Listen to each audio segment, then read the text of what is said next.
আর কুরআনুল কারীমকে আল্লাহ রাব্বুল আলামিন সর্বশ্রেষ্ঠ ওয়াজ বলেছেন। সবচেয়ে শ্রেষ্ঠ ওয়াজ হচ্ছে কোরআন। তাফসীরুল কোরআন মাহফিল আমার প্রিয় মাহফিল সমূহের মধ্যে একটি, যেহেতু আল্লাহ পাকের কিতাব থেকে কুরআনুল কারীম থেকে এখানে আলোচনা করা হয় এবং আলোচনা কুরআনুল কারীমের আলোকেই ডিজাইন করতে হয়। বাকি কে কতটুকু করেন সেটা তার ব্যাপার, কিন্তু মাহফিল কমিটির একটা চাহিদা থাকে যে আপনারা কোরআনের আলোকে আলোচনা করবেন।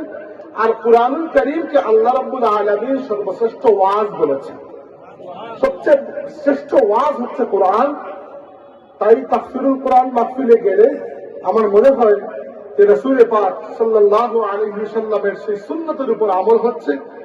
রাসূল পাক সাল্লাল্লাহু আলাইহি ওয়াসাল্লাম বলেছেন, মান ক্বালা বিহি সাদাকা ওয়া মান হাকামা বিহি আদালা ওয়া মান দাআ ইলাইহি হুদিয়া ইলা সিরাতিল মুস্তাকিম।